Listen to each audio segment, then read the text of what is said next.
नमस्कार, कैसे हो आप सब। आई होप कि आप सभी अच्छे होंगे। मैं Sangeeta from learn hub, the learning platform जहां पढ़ सकते हैं math science SST absolutely free at learnhub.com।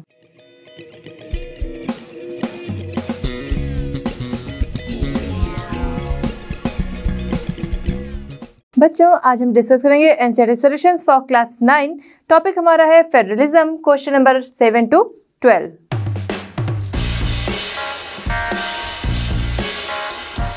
चलिए बच्चों, हमारा आज का चैप्टर स्टार्ट करते हैं। क्वेश्चन नंबर 7 है, here are 3 reactions to the language policy followed in India, give an example to support any of these positions. ठीक है, यहाँ पर क्या है, इंडिया की लैंग्वेज पॉलिसी दी गई है और उसके लिए यहाँ पर कुछ स्टेटमेंट्स दिए गए हैं। आपको बताना है कि कौन सा स्टेटमेंट जो है वो करेक्ट है और क्यों, आप कौन से स्टेटमेंट के साथ जाना चाहोगे। ठीक, यहाँ पर हम देखेंगे, स्टार्ट करेंगे Sangeeta. The policy of accommodation has strengthened national unity. ठीक है, अकोमोडेशन की जो पॉलिसी है, हमारी लैंग्वेज में अकोमोडेशन की जो पॉलिसी है वो क्या करती है, नेशनल यूनिटी को मजबूत करती है। तो ये क्या है, ये अगर हम देखें तो ये स्टेटमेंट हमें सही लग रहा है कि अकोमोडेशन जो भाषाओं, जो हमारी लैंग्वेजेस हैं, उनका अकोमोडेशन जो है समाहित हो जाना, वो क्या है, वो नेशनल यूनिटी को स्ट्रेंथ करता है। तो ये जो स्टेटमेंट है वो हमें सही लग रहा है। नेक्स्ट आगे भी हम देखेंगे, अरमान, the language based states have divided us by making everyone conscious of their languages. तो यहाँ अगर हम अरमान का देखते हैं तो क्या है, लैंग्वेज बेस्ड स्टेट जो हैं उन्होंने हमें क्या कर दिया है, डिवाइड कर दिया है, जिसकी वजह से लोग हैं अपनी लैंग्वेज के लिए वो कॉन्शियस हो गए हैं। तो ये क्या है, अगर हम देखते हैं तो ऐसा कुछ है नहीं, क्योंकि स्टेट जो है वो लैंग्वेज बेस पे डिवाइड हुए हैं, लेकिन ऐसा नहीं है कि अगर उस जगह, उस स्टेट पे कोई और लैंग्वेज बोलने वाला आ गया, क्या उसे कोई उससे खतरा होता है या उसकी लैंग्वेज को कोई प्रॉब्लम होती है? नहीं होती है। हम लोग कहीं भी जाएं या हमारी जगह पे कोई भी आए तो ऐसा नहीं है कि हमें लैंग्वेज की वजह से कोई प्रॉब्लम होती है या फिर कोई हमें लैंग्वेज के बेस पे डोमिनेंस करता है। तो ये अरमान का जो स्टेटमेंट है वो सही नहीं लगता। नेक्स्ट हम आते हैं हरीश के साथ।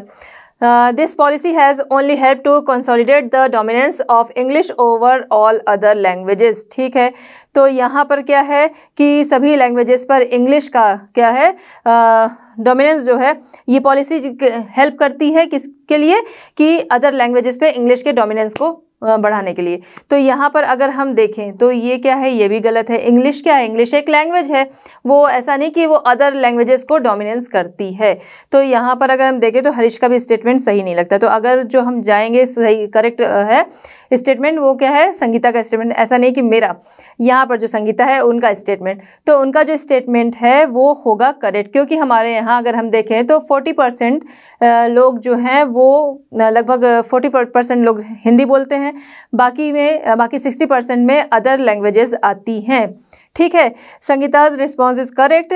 क्या था उनका रिस्पॉन्स, वो हमने देख लिया कि ये पॉलिसी क्या करती है कि अकोमोडेशन की जो पॉलिसी है वो यूनिटी लाती है। ठीक है, ये नेशनल यूनिटी का वो एक रीज़न, मतलब उससे नेशनल यूनिटी बनती है, ऐसा नहीं कि लोगों के बीच में लड़ाई होती है।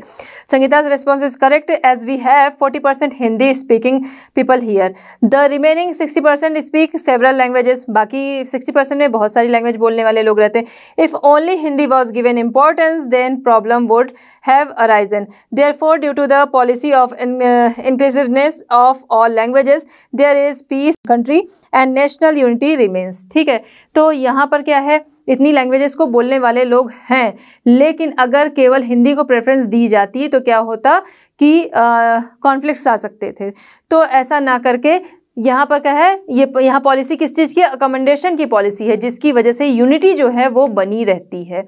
ठीक, तो जो करेक्ट हमारा होगा स्टेटमेंट वो क्या होगा, फर्स्ट वाला संगीता का स्टेटमेंट जो है लैंग्वेज को लेके, लैंग्वेज पॉलिसी को लेके, वो है करेक्ट आंसर। चलिए बच्चों, देखते हैं क्वेश्चन नंबर 8। क्वेश्चन नंबर 8 हमारा है, the distinguishing feature of a federal government is. ठीक है, फेडरल गवर्नमेंट का जो डिस्टिंग्विशिंग फीचर है वो हमें बताना है। तो मतलब कि जो हमारी फेडरल गवर्नमेंट है, फेडरल या फिर कोई भी फेडरल गवर्नमेंट, तो फेडरल गवर्नमेंट का जो खासियत है तो वो बतानी है, उसकी मेन क्वालिटी। जैसे कोई भी चीज़ होती है, हम किसी चीज़ की मेन क्वालिटी जो होती है उससे उन चीज़ों को पहचान सकते हैं, या फिर हम बता सकते हैं हाँ ये चीज़ है, उसकी क्वालिटी, मेन क्वालिटी जो है उसे देखकर। ठीक, तो यही चीज़ यहाँ पर है। फेडरल गवर्नमेंट की जो मेन क्वालिटी है वो आपको बतानी है, या मेन जो उसका फीचर है, उसकी जो खासियत है वो आपको बताना है। ए है हमारा, the national government gives some powers to the provincial government. तो जो नेशनल गवर्नमेंट है वो कुछ पावर देती है किसको? प्रोविंशियल गवर्नमेंट को। तो ये क्या है, अगर हम देखें तो ये फेडरल गवर्नमेंट का फीचर नहीं है। क्यों नहीं है? क्योंकि जो भी चीज़ें हैं वो कॉन्स्टिट्यूशन में जो भी पावर है प्रोविंशियल गवर्नमेंट की या फिर नेशनल गवर्नमेंट की, सबकी पावर्स जो है वो डिस्ट्रीब्यूटेड है कॉन्स्टिट्यूशन के अकॉर्डिंग। ठीक है, ऐसा नहीं कि नेशनल गवर्नमेंट क्या करेगी, किसी और को पावर देगी, नहीं, वो नहीं देगी। सारी जो भी पावर जिसे मिली है वो कहाँ से मिली है? वो कॉन्स्टिट्यूशन से मिली हुई है। तो कोई किसी को पावर नहीं देता, जिसकी पावर्स है वो उनकी खुद की हैं, तो ये नहीं है। नेक्स्ट हम देखते हैं, power is distributed among the legislature, executive and judiciary. तो पावर का डिस्ट्रीब्यूशन जो है इस लेवल पे होना कि लेजिस्लेचर, एग्जीक्यूटिव एंड जुडिशरी, ये क्या है? ये तो गवर्नमेंट के हमने ऑर्गन्स में देखा था, न कि वो उसका डिस्ट्रीब्यूशन, उसका डिस्टिंग्विशिंग फीचर फेडरल गवर्नमेंट का ये नहीं है। नेक्स्ट हम आते हैं, elected officials exercise supreme power in the government. तो यहाँ पर क्या है कि गवर्नमेंट में जो इलेक्टेड ऑफिसर्स हैं सिर्फ उन्हीं के पास ही सुप्रीम पावर है, तो ये भी गलत है। नेक्स्ट हम आते हैं डी हमारा क्या है? Governmental power is divided between different levels of the government. जो गवर्नमेंट की पावर है तो वो क्या है? वो डिवाइडेड है between different levels of government. Government के डिफरेंट लेवल्स पे वो पावर जो है वो डिवाइडेड है। ये क्या है? ये है खासियत किसकी? फेडरल गवर्नमेंट की। फेडरल गवर्नमेंट की खासियत है कि जो पावर है वो अलग अलग लेवल की गवर्नमेंट्स के बीच में डिवाइडेड है। जिस हमने पढ़ा था चैप्टर फर्स्ट का, जो फर्स्ट हमारा आंसर था उसमें था कि फेडरल गवर्नमेंट, फेडरल डिस्ट्रीब्यूशन या फिर कह सकते हैं वर्टिकल डिस्ट्रीब्यूशन, मतलब अलग अलग लेवल पर पावर का, अलग अलग लेवल पर पावर का डिस्ट्रीब्यूशन, मेन ये खासियत है, ये मेन फीचर है फेडरल गवर्नमेंट का। ठीक है, तो governmental power is divided between different levels of government, ये क्या है? ये करेक्ट है, जिसमें पावर जो थी सेंट्रल गवर्नमेंट, स्टेट गवर्नमेंट, फिर लोकल गवर्नमेंट, तो उसमें डिवाइडेड थी। तो डिफरेंट लेवल पे गवर्नमेंट की जो पावर है उनका डिस्ट्रीब्यूशन जो है वो इस फेडरल गवर्नमेंट का मेन फीचर है, या फिर कह सकते हैं डिस्टिंग्विशिंग फीचर है उसका। चलिए बच्चों देखते हैं क्वेश्चन नंबर 9। क्वेश्चन नंबर 9 हमारा है, a few subjects in various list of the Indian constitution are given here, group them under the union, state and concurrent list as provided in the table below. क्या है question? आपके सामने एक table दी होगी, नीचे question के नीचे एक टेबल होगी, उसे आपको फिल करना है। कैसे? तो यहाँ पर क्या है, कुछ सब्जेक्ट दिए गए हैं, उन्हें आपको बताना है कि कौन सा सब्जेक्ट जो है वो कौन सी लिस्ट में आता है।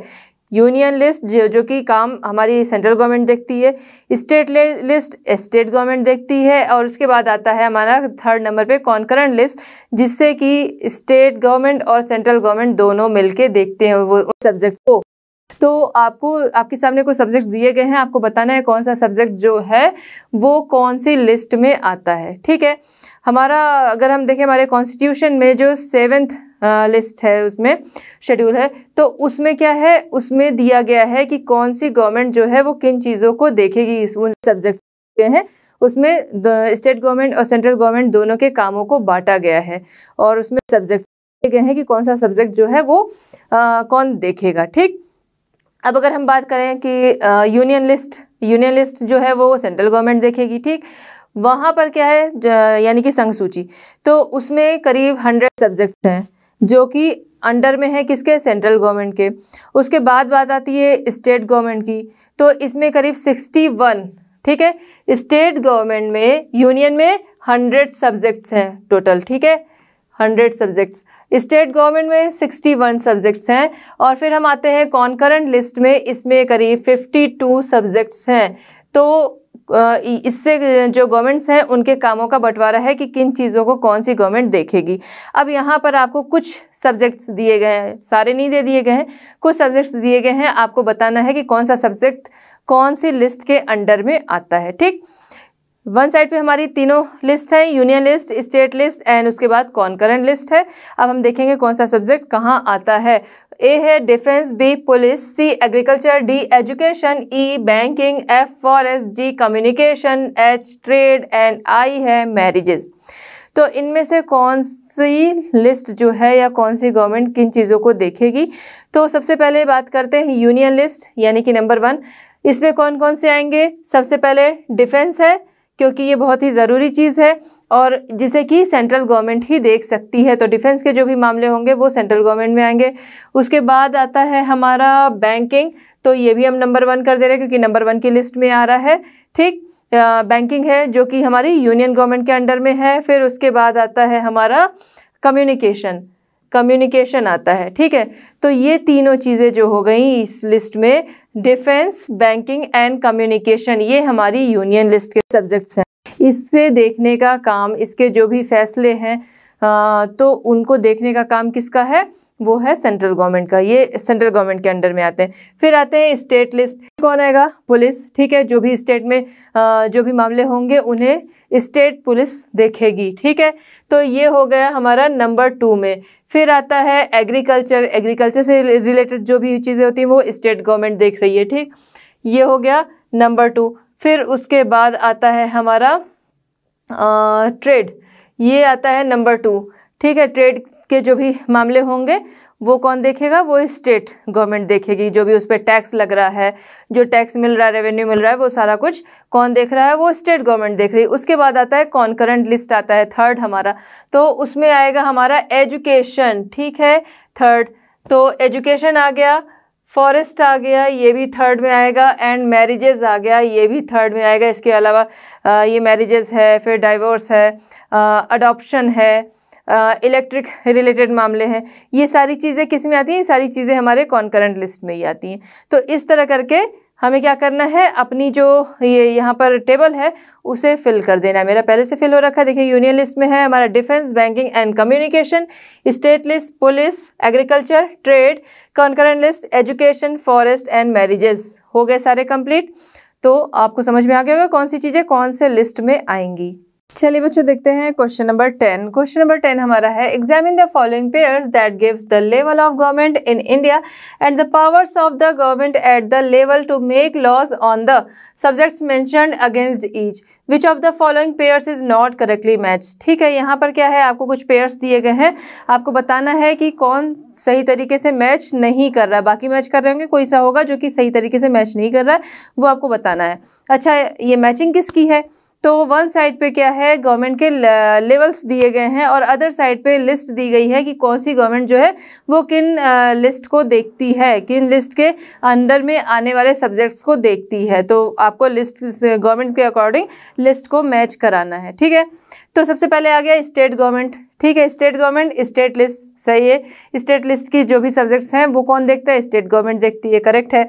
नेक्स्ट हमारा है central government. Central government, union list, union list के जो भी सब्जेक्ट्स हैं वो कौन देखता है? सेंट्रल गवर्नमेंट देखती है, ये भी करेक्ट है। Central and state governments, concurrent list, ये भी करेक्ट है क्योंकि जो कॉन्करेंट लिस्ट के जो सब्जेक्ट्स हैं उन्हें कौन देखता है? Central and government, state government मिलकर इन चीज़ों को देखती है। फिर आता है हमारा लोकल गवर्नमेंट। लोकल गवर्नमेंट को किससे मैच कराया गया है? रेजिड्यूरी पावर से। रेजिड्यूरी पावर से मैच कराया गया है। यही जो है हमारा ये करेक्ट मैच नहीं है। क्यों? क्योंकि जो रेजिड्यूरी पावर्स हैं वो कौन देखता है? वो आती हैं सेंट्रल गवर्नमेंट के अंडर में आती हैं वो चीज़ें। रेजिड्यूरी पावर मतलब जो बचे हुए, बचे कहाँ से? जो हमारा जो हमारा कॉन्स्टिट्यूशन जब रेडी हुआ तो उसके बाद के जो सब्जेक्ट्स हैं वो इसके अंडर में आते हैं, जैसे कंप्यूटर्स वगैरह है, तो वो सारी चीज़ें कौन देखता है? वो हमारी आती है यूनियन लिस्ट के अंडर में, या फिर कह सकते हैं उसे देखती हैं सेंट्रल गवर्नमेंट। वो उन सब्जेक्ट्स को कौन देखेगा? सेंट्रल गवर्नमेंट्स देखती है। ठीक है, न कि लोकल गवर्नमेंट, क्योंकि रेजिड्यूरी पावर्स में जो कि कॉन्स्टिट्यूशन लिखने के बाद, जो हमारा कॉन्स्टिट्यूशन लिखा गया उसके बाद के जो सब्जेक्ट्स हैं वो इसके अंडर में आते हैं, जो कि कौन देखता है? Central government. ठीक है, तो ये जो है लास्ट वाला हमारा, ये करेक्ट मैच नहीं है। तो राइट आंसर ये है। आप इसको नीचे लिख सकते हो कि local government and residuary powers जो है ये इनकरेक्ट है, मैच है। चलिए बच्चों, देखते हैं क्वेश्चन नंबर 11। क्वेश्चन नंबर 11 हमारा है, match list 1 with list 2 and select the correct answer using the codes given below the list. यहाँ पर क्या है, लिस्ट 1 एंड लिस्ट 2 है, आपको मैच कराना है और किसका मैच किससे है, फिर जो हमारा आंसर है वो हमें कोड में देना है। ठीक है, ये कोड टेबल आपकी है, उसमें आपको बताना है कि कौन सा इसमें से कोड जो है वो करेक्ट है। ठीक है, यहाँ लिस्ट 1 एंड लिस्ट 2 मैच हमें देखना है। तो यहाँ पर क्या लिस्ट 1 एंड लिस्ट 2 का मैच नहीं देखना है, लिस्ट 1 एंड लिस्ट 2 हमें मैच कराना है। तो आते हैं, सबसे पहले लिस्ट 1 में है यूनियन ऑफ इंडिया, फिर second state, municipal corporation and fourth हमारा है ग्राम पंचायत। लिस्ट 2 में prime minister, sarpanch, governor and mayor. ठीक है, ये हमारा दिया हुआ है। तो इसको पढ़ते ही सबसे पहले हमारे दिमाग में कौन सा मैच किया, सबसे पहले सिंपल सा ग्राम पंचायत, सरपंच। ठीक है, इससे मैच करा दिया हमने इसको। ठीक है, यहाँ पर इनका मैच आ गया। फिर आ रहा है हमारा, हमको आंसर जो है वो इसी कोड में देना है, वो आपको मैं बताने के लिए कि बाद में भूल ना जाए कि हम लोग किससे किसे मैच कराए थे। फिर आता है हमारा state and union of India. फिर आता है हमारा यूनियन ऑफ इंडिया को अगर हम देखें तो यूनियन ऑफ इंडिया क्या हो गया, प्राइम मिनिस्टर हो गया। ठीक है, क्योंकि union of India prime minister के अंडर में आता है, तो मतलब कि उन चीज़ों को प्राइम मिनिस्टर देखता है। तो यहाँ पर क्या मैच हो गया, फर्स्ट का फर्स्ट ए से ही हो गया, तो ये हो गया। फिर आता है हमारा, बच रहा है state and municipal corporation. Municipal corporation का जो काम होता है वो हम देखते हैं कि जब हमारे यहाँ इलेक्शंस होते हैं तो अलग अलग सिटीज़ के मेयर जो होते हैं वो आते हैं, उनका भी इलेक्शन होता है। तो यहाँ पर क्या है, म्यूनिसिपल कॉरपोरेशन जो है उसका मैच किससे होगा, मेयर से होगा, यानी कि डी से। 3 का जो है मैच किससे, डी से। एंड स्टेट है, स्टेट का हम मैच कराते हैं किससे, सी से। सी ही बचा भी और मैच होगा, क्योंकि हर स्टेट का अपना एक राज्यपाल, अपना एक गवर्नर होता है। ठीक है, हर स्टेट का गवर्नर होता है। तो स्टेट का मैच किससे हो गया, हमारा सी से हो गया। तो अब हम देखेंगे कौन सा, ये मैच तो हमने देख लिया, अब यहाँ पे कोड्स में देखेंगे कौन सा करेक्ट है। तो ए का फर्स्ट का मैच जो है वो ए से है, फर्स्ट का मैच ए से यहाँ हमें मिल रहा है। ठीक है, फर्स्ट का मैच जो है ए से है, वो हमको यहाँ पे मिल रहा है अभी। फिर है स्टेट, सेकंड का मैच सी से, सेकंड का मैच सी से, वो भी देखिए यहीं पे मिल रहा है। फिर थर्ड का मैच है हमारा किससे, डी से। थर्ड का मैच है डी से, ये भी यही है। एंड फोर्थ का मैच है हमारा ग्राम पंचायत किससे, बी से है। ठीक है, तो यानी कि ये जो है यहाँ पर सी, कोड नंबर सी जो है वो है करेक्ट आंसर, क्योंकि फर्स्ट का match A, second C, third D and fourth जो है वो है बी। तो ये जो करेक्ट आंसर हमें मिल रहा है वो कहाँ मिल रहा है, ग्रुप जो है सी। तो यानी कि सी वाला जो कोड है वो करेक्ट आंसर है। चलिए बच्चों देखते हैं क्वेश्चन नंबर 12। क्वेश्चन नंबर 12 हमारा है, कंसीडर द फॉलोइंग 2 स्टेटमेंट्स। यहाँ पर क्या है, कुछ स्टेटमेंट्स दिए गए हैं, आपको उन्हें कंसीडर करना है। इसमें स्टार्ट करेंगे, ए है, in a federation the powers of the federal and provincial governments are clearly demarcated. यहाँ पर क्या है कि फेडरेशन में फेडरल एंड प्रोविंशियल गवर्नमेंट्स की जो पावर्स हैं वो क्लियरली डिमार्केटेड हैं, स्पष्ट रूप से वो स्पष्ट, उनके जो पावर्स हैं वो स्पष्ट हैं। ठीक है, ये क्या है, ये अगर हम देखें तो ये स्टेटमेंट करेक्ट है कि फेडरल में क्या है कि जिसकी जो पावर है वो क्या है, क्लियरली बताई गई हैं। ठीक है, ये क्या है, ये करेक्ट है। अगर हम देखें तो आपको क्या करना है, आंसर ग्रुप्स में देना है। अभी हम लोग समझने के लिए यहाँ पर टिक कर रहे हैं कि ये करेक्ट है। नेक्स्ट हम आते हैं सेकंड, यानी कि बी स्टेटमेंट है हमारा, India is a federation because the powers of the union and state governments are specified in the constitution and they have exclusive jurisdiction on their respective subjects. यहाँ पर क्या है, इंडिया एक federation है क्योंकि powers जो हैं यूनियन एंड स्टेट गवर्नमेंट्स की पावर्स जो है वो कॉन्स्टिट्यूशन में स्पेसिफाइड हैं। तो ये भी सही है, यहाँ तक अभी हमने देखा। अभी आगे देखते हैं क्या है इसमें, and they have exclusive jurisdiction on their respective subjects. जो उनके सब्जेक्ट्स हैं वो उन्हें अच्छी तरह से पता है। ठीक है, उनका अधिकार जो है उन्हें पता है। तो ये क्या है, ये भी करेक्ट है। अगर हम देखें तो बी भी करेक्ट है कि हमारे कॉन्स्टिट्यूशन में पावर्स जो हैं वो बताई गई हैं। लोग अपनी पावर्स को, अपने अधिकारों को समझते हैं। सी है, देखते हैं, Sri Lanka is a federation because the country is divided into provinces. Sri Lanka क्या है, फेडरेशन है क्योंकि कंट्री जो है वो प्रोविंसेस में डिवाइडेड है। तो ये क्या है, ये सही स्टेटमेंट नहीं है, श्रीलंका जो है वो फेडरेशन नहीं है। यहाँ पर हम अगर देखें आगे, D, India is no longer a federation because some powers of the state have been devolved to the local government bodies.